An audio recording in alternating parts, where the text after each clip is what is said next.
Go Gamecocks. Hello, ladies and gentlemen. I'd like to start this video off with saying Happy Veterans Day and happy birthday to United States Marine Corps. We're out here on the Marine Corps birthday getting this video done, and we're going to get out here with these beautiful machines of death and beautifulness. Got the freaking M110 howitzer there. We got a amphibious assault vehicle and all kinds of cool stuff we're going to be looking at today. But mostly going to be walking through here, explaining some of the battles that took place at the different exhibits that the Marine Corps took part in, and then what our jobs were in those certain wars or theaters that we were in at the time. But yeah, like I said, happy birthday, Marine Corps. So proud to be a part of that brotherhood. I love each and every one of you. And happy Veterans Day, to everyone who served and everyone that's gonna serve. Let's get in here and see what we can see.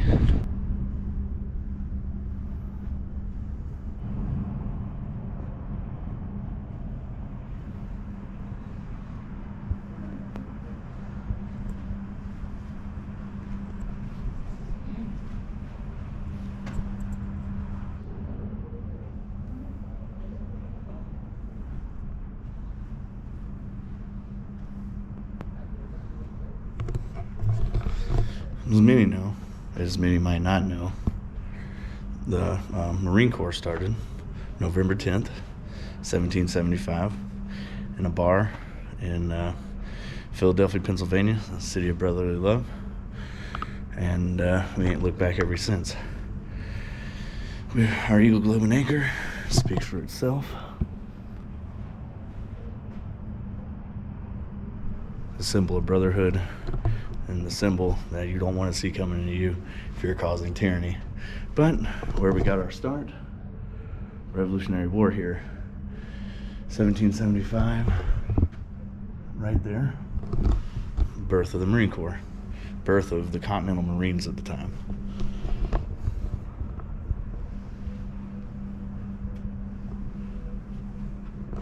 Got these shipwreck of the USS Georgina cannons that are pretty dang cool. And then we got our from back in that day, artillery and cannonballs. Couldn't imagine one of them things hurling at me. And then you've got, of course, your mini ball freaking muskets, your 58 calibers, and all of your random bullets, and then your artillery sword there. Very, very young in our history when these things were current. And then we get into the Civil War here, which really was just a war amongst us statesmen here. As you can see, wife and daughter reviewing with South Carolina volunteers at Fort Moultrie, South Carolina. Got some Confederate money here, so that's pretty cool. Let's get going on, because a lot of this stuff didn't involve, it involved the Marines, but it was more of a battle here at home. But here are some of the weapons that was used at that time.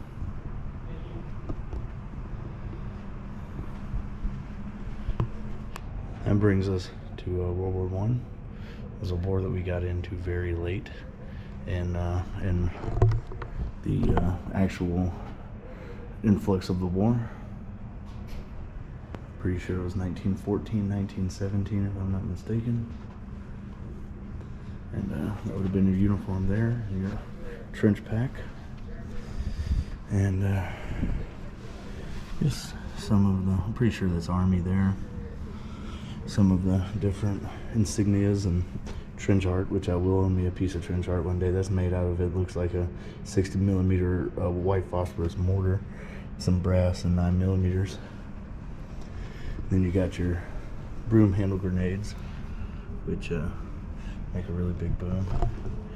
And you got a fabric from freaking the Red Baron's uniform, and also one of his medals that he earned, which was pretty cool. Pretty dangerous German pilot back when dogfighting first started in the air. And some of the various weapons that were used at the time. You got your Mauser pocket pistol, you got your M1903 rifle that was used on into, I think, well into the Vietnam War. Then more trench art here. I don't know of any big battles the Marine Corps was in. Made a whistle out of a piece of brass there. You got your gas mask. That was one of the first wars that kind of warfare was used in. And then got your campaign covers, which the Marines were known for, and everybody was known for using back then. You got a reenactment here, which is pretty cool. Germans in the trenches, the Americans advances on their lines from their trenches. 1911 Colt, beautiful. Trench warfare was big at that point in time, and no matter who served in that war, you had some lasting effects from it, be it trench foot, a mental, problems from watching your friends die and rats eat their bodies. It was just an all-out, dirty, nasty war. That was a hard time in our history, but we got through it, and we ended up prevailing as some of the world's strongest, one of the world's strongest powers. Got your trench shotgun there, which is beautiful. Winchester model 1912. Got a couple of various machine guns, your grease gun, your M1903, which was a freaking, probably has more scalps on it than any of these weapons that are in here. Another light machine gun, PKM there. Then you got your BARs and your other various RPKs and whatnot. It's a giant machine gun. Can you imagine carrying that machine gun right there? I mean, look at it compared to me. It'd be pretty hard. Then you got your M16, which is more of a modern thing. Then your pistols, my favorite, the M1911 there. That sucker right there was a bad son of a gun. Take down a Jap or a German in seconds. And that brings me to my favorite war to research, even though I do not like any war. But if I had to choose one to be fascinated by, it would be World War II. This is a National Socialist German Workers' Party uniform here. And National Socialist German Workers' Party, commonly known as the Nazi Party, was a political party that grew into a massive movement and ruled Germany from 1933 to 45, when World War II ended. This was one of the first Nazi uniforms, I'm pretty sure, if not just an edit, and look at how small you had to be to wear that back then. To this day and age, that would be considered a woman's size. And of course, the symbol of hate and tyranny. But it's still pretty cool. And we can advance over here to, got your pack here. You got your German helmet, some propaganda there. And you got all of your swords and different daggers and Hitler Youth knives and the P-38 Walther and Luger pistols. Luger being this one, Walther being that one. And then of course your freaking STG-44 there. Not exactly, that was a flight suit from back then. Then you got my favorite weapon of any war, the freaking M1A1 Thompson machine gun, beautiful weapon. Then the M1 Grand did its fair share of killing also. Then you got your BAR, Browning Automatic Rifle. I don't know if anybody knew that that's what BAR stood for, but then you have your first adaptation of a field phone, and of course your pineapple grenades. So that's pretty cool. But you see, the Marine Corps in World War II, we didn't have the burden of fighting the Germans in Europe. We were fighting the Japanese in the Solomons. And that is one of the 503rd Airborne uniforms. And of course, breathing tank, not sure what that would have been used for. You got your Type 97 hand grenade there, which was used by the Japanese Army to dispatch any American Marine that they were able to dispatch with it. And then, of course, their everyday carry. And then you got your Guadalcanal uniform here. It was got major oak leaves on it, but that's a flamethrower. Okay, World War II flamethrower. That's what these tanks were used for. That's pretty dang cool.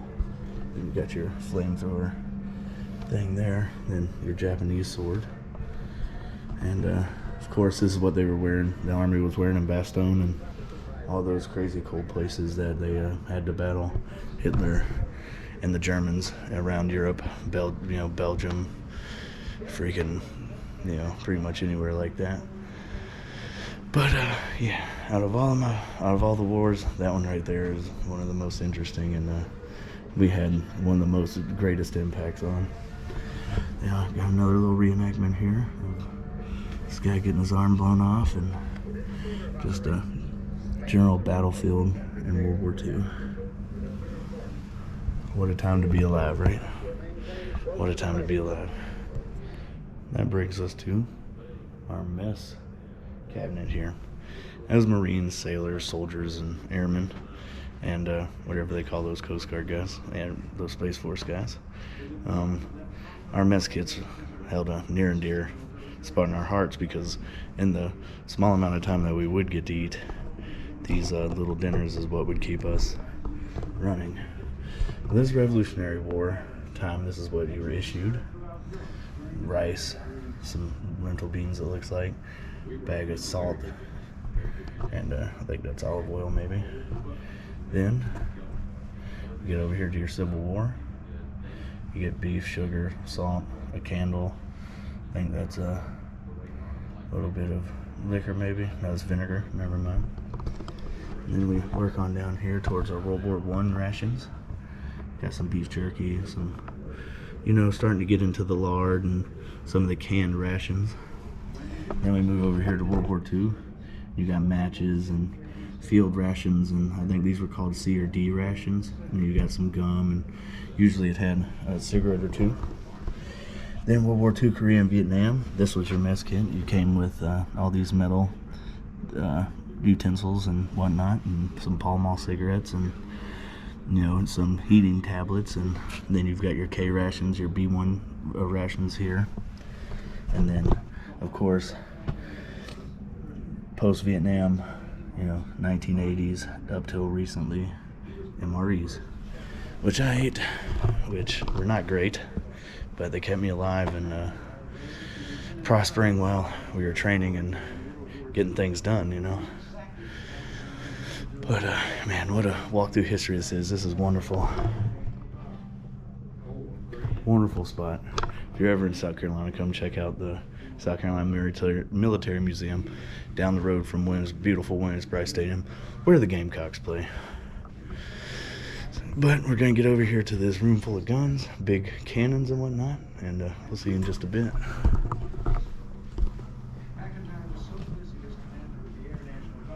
Look at that. Someone using an ejection seat. My uncle, that was his job in the Navy, was rigging those seats so they worked. Happy Veterans Day, buddy. I hope you watch this video. Now that brings us to my favorite room, the big guns room. When I was in the United States Marine Corps, I was an 81mm mortarman. So cannons and big guns have a very special place in my heart. But from the beginning, you've got your cleaning rods here, your pressing rods, and what you shove the explosive and the cannonball up into one of these things with.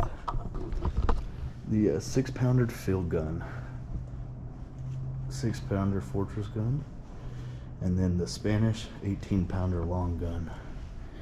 Look at that bad boy. I'd hate to be on the business end of that. Jeez. Then you got your 9-pounder gun-aid, something like that. One of them old style ones that's from the 17 and 1800s. Then you've got your M 1905 field gun here, which was used from 1902 to 1920. And here's some schematics on how those rounds were packed with explosives, or God knows what they would put in them. You know, ball, white phosphorus for smoke, pretty much anything of that nature. Then you got your German howitzer here, which is a 77 millimeter gun. And it was used from 1916 to 1918, so this is what you would have been dealing with in World War I. Then the M1897 A4 field gun, used from 1897 to 1950. So this is what the Americans and or looks like Germans in that picture would have been sending rounds at you in World War II with. And look at some of the base plates on these things. You imagine the stopping power those have to have. Absolutely beautiful. Then you got your Jeep here, of course. Some kind of crazy cannon on it. Figured that would flip the vehicle. Maybe not, huh? Still really cool. Then, of course, your M28 nuclear weapon system. Only used from 61 to 71 because of how dangerous it was. Because of a nuclear weapon, you got to be able to shoot that pretty far to not get any backblast or shrapnel or anything of that nature. You know, nuclear, biological warfare kind of stuff. And then you've got pictures back here of the Germans using that in World War I. And then us using this field gun, as you can tell by the campaign cover on his head. Back in, what did this sign say? 1902 to 1920. So this would have been our World War I gun here. So that's pretty cool. Which brings us to my favorite part of this big gun museum, the mortar section. As you've seen on our previous video, this here is a Coehorn mortar, used 1838 to 1900. So this here was a old Civil War mortar. Boy, could you imagine the blast that thing had to let off. Then you got your Type 63 mortar here, which is almost an exact replica of our 60 millimeter mortar that we used in World War II. Marines, Army, you know, anybody who was a ground trooper in World War II, those guys, that's what their main support was when it came down to closing with and destroying the enemy, was a 60 millimeter mortar. But that's all Type 63 Chinese mortar, and it's been used from the 1960s until present. Then the M1 mortar, which holds a near dear place in my heart, because that is almost identical, except for the base plate, to the 81 millimeter mortar that I shot in the Marine Corps. And it was used from the 1930s up until the 1950s. So that would have been a World War II, probably artillery gun, because there was no such thing as 81 millimeter mortars back then, I am 90% sure. But of course it comes with your traversing knob. Then you've got your elevation here on your bipods. And it's still the same setup. Locking collar on the gun, base plate, base cap for your base plate. Then you got your rounds there. Man, how cool. How freaking cool. Got us a old M63 and an M1, which is right before the 81 millimeter that I was using in the United States Marine Corps. So that's pretty cool. Thank you to everyone and anyone, including the old guys that are no longer alive, that use these crazy giant guns. If it wasn't for your warfare, we wouldn't have the modern day technology we have today. Let's advance on towards our Vietnam, Korea, and the War on Terror freaking side of this museum. Thank y'all for tuning in, and remember to like and subscribe. Really appreciate that. And everyone who has liked and subscribed, thank you.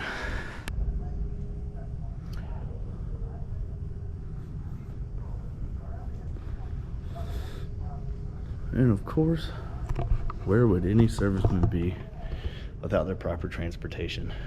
Absolutely nowhere. Absolutely nowhere. Look at that beautiful 50 caliber machine gun there. Let's see if it looks like the one I was using when I was in the Marine Corps. You've got your pull down levers here, which are exactly the same. You've got your putting your weapon on safe or automatic fire, of course. And then you got your one charging handle that should be right here. And then of course I think that was a 3 or 4 foot barrel back then, and these barrels were interchangeable. Then your big giant ammo box on the side, and then your 1940s era USA freaking Jeep.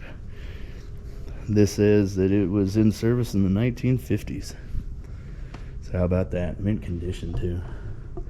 We'd be nowhere without our transportation. Marine, sailor, freaking Army, Airman, Coast Guard, everybody has to have somebody to take them where they need to go, and or something to take them where they need to go.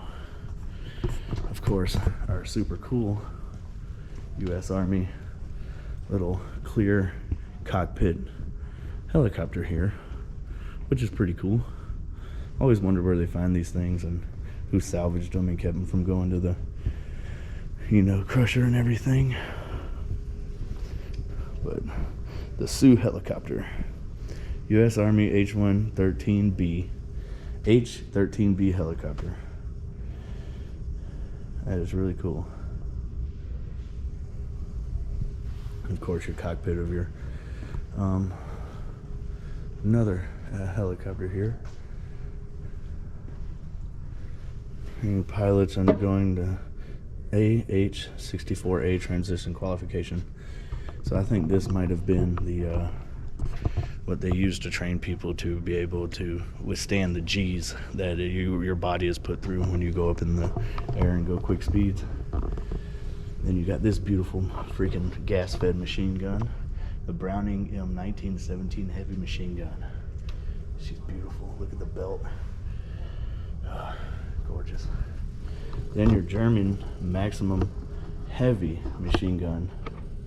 That's a model, so that's what the Germans would have been shooting at us with in World War I. And of course your sewing machine there, I'm pretty sure. Let's see, or is that a telegraph machine? The dog tag machine. That's a dog tag machine from back in the day. Look at that, that's so cool. Man, it must have taken a long time to press all that metal. Alright, let's get over here to the Korean War and the Vietnam War. I love Korea and Vietnam. Had family, my grandfather, Korean War veteran. Happy Veterans Day in heaven to you, grandfather. Then I had an uncle that served 3 tours in Vietnam as a United States Marine. Happy birthday and happy Veterans Day to you. And then, of course, my uncle who served in the United States Navy in the 70s and early 80s. Freaking thank you for your service, man. You know I love you. Then we got our Algeria stuff here, which I'm not very knowledgeable on the Algeria side of things, but it's a part of our lives, so we must, or a part of our history, so we must keep them in mind so they're never forgotten for their bravery. All right, and we got some field artillery people here that were in Italy. I think this is where we were fighting the Germans in Italy, because we got Rome, Monte Cassino there, where a big battle happened. A lot of American soldiers died. You got Naples and Gala, Sicily.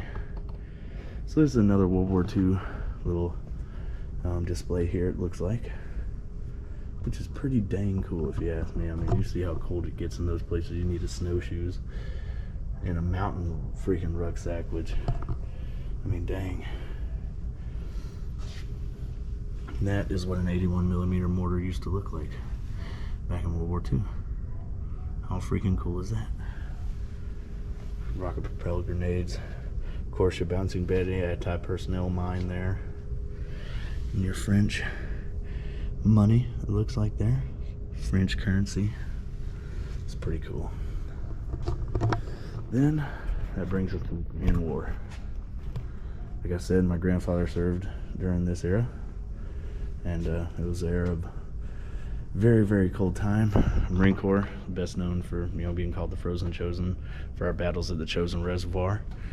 And yeah, it was a pretty crazy freaking place. And then, so you got the Chosen Reservoir up here, then Anju there, and then we were in Incheon right there, South Korea. very cold. We were sitting out there with improper warming gear. And like you see the rucksack here and the little blanket that you got to cover yourself up with. And then that was all the warming layer that you got, which is ridiculous compared to how cold it got in that place. Then we'll go over here to our Vietnam veteran side. The birth of the automatic M16, and that is what the VC, the Viet Cong and or the Vietnamese Army, was wearing, along with these sandals, and throwing those things at you and shooting those projectiles and firing these weapons. So that was a pretty scary time to be in the jungle fighting someone that you have no clue who they are, where they're coming from, because you've never been in that part of the world. But there goes some of the Vietnam currency and what the jungle fatigues look like during the Vietnam era of fighting. And then your 1966 jungle boots and the ruck and radio that you would have used back then. And also the camouflage towards the end of the war in your ammo pouch there. And then you got your freaking anti-personnel mine, claymore if you would, and the little claymore igniter. So that's pretty cool. And this is a little adaptation of what a forward operating base in Vietnam would have looked like out in the middle of the jungle. Next, we've walked our way over here to the Desert Shield and Desert Storm era, where we went to protect oil fields in Iraq. Sorry about my phone there, I should have turned that down. But what we're looking at here is what we would have been, our BDUs that we would have been using back then. And Bush declares victory there. You can see that that was Daddy Bush, the very first Bush. Then you've got your first adaptation of proper mop gear, because Saddam was known for gassing the Kurdish people, and we did not want to have none of those horrible things happening to us. But then you see you got your Kuwait, and you got Iraq, you got Saudi Arabia in the bottom, and then you got Iran up here at the top. And as you can see, oil fields burning, gas mask, what they were wearing, prisoner of war jumpsuit for anyone that was captured. And you got your mess kit there, and your baklava and baklava, yeah, your Iraqi M90 helmet. So that's what the Iraqi army would have been wearing. It's pretty cool. Then we work our way into what happened between 2003 and what was that, 2017, when we finally pulled everyone out. And yeah, so this is what you would have been going to Iraq with in 2003, is shell fragments, marble fragments from right there. Got an old camera there, who was involved in an improvised explosive device attack. That's why a lot of this stuff is destroyed, because he survived that. You got your rocket propelled grenades and your drag-off sniper rifle that they were shooting at us with. And then the uniform that you would have been wearing up until the digital camouflage of modern day. Then to the war on terror, Operation Enduring Freedom. A lot of Marja 1, Marja 2. This era was when we went and took Fallujah twice. So that was a house-to-house, street-to-street fight. This was more of an out-in-the-country fight, where the farmers were growing pot and, poppy and all that other stuff. So that was the Army's BDU. And then this is what the Army finished the war in, that kind of camouflage. Of course, ours was our desert camouflage and our, woodland camouflage. But the war in Afghanistan, I served with a lot of people that was a part of those campaigns, and also a few people that was a part of those Iraqi campaigns. But I was in 2012, 2015, so a lot of the people from Fallujah and those things were well out of the military by then. But this is where my heart stays, because I actually knew people that served in this war, and I've seen the lasting effects of what war truly does to someone when they've been there for too long. But anyone and everyone who served in any of those places, thank you for your service, and you'll never be forgotten, especially by me, because those campaigns is what shaped America into what we are today. So thank you so much for doing that for us. And then got an adaptation here of Afghanistan convoy ambush in 2015. I happen to still be in the Marine Corps at this time, and as you can see, there's an improvised explosive device, an IED, that blew up over here. They're being ambushed by these Afghanis and Taliban back here. They're shooting from behind these mud huts. This truck also happens to be on fire from the excessive fire that they're taking from behind these houses. You can see they're extremely sneaky people. You've got snipers even laying back here on top of these houses and stuff, just picking people off, and artillery back here inside of that. But this is what the convoy at the time would have looked like, and hope everyone came home safe from that. The ones who didn't, may rest in peace. But that pretty much concludes our walkthrough of the South Carolina Military Museum. I'll see you guys outside to say our goodbyes. I've driven one of those MRAPs before. I had 3 military licenses when I was in the Marine Corps.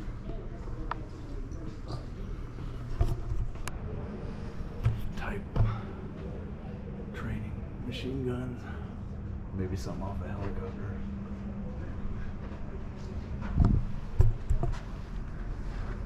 Wonder where that came from. So that's pretty cool. Civil War cavalry and lance. Little spear.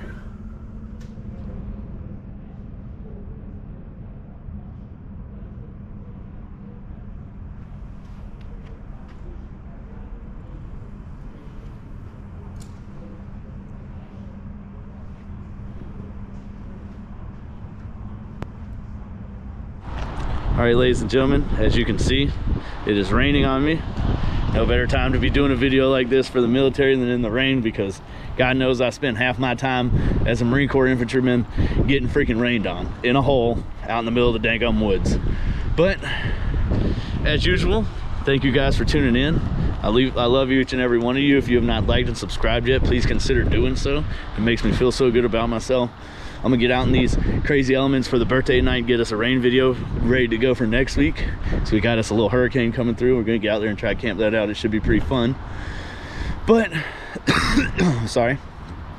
Thank you to every man and woman who served in the United States military from the time of the birth of this country. I am so grateful. My family is grateful, and everyone in this country is grateful, whether they admit it or not. But happy birthday, Marines. Happy freaking birthday, Marines. And thank you for your service, everyone who has ever served this country. Like I said before, happy Veterans Day. We'll find another great place like this, and we'll see you next time.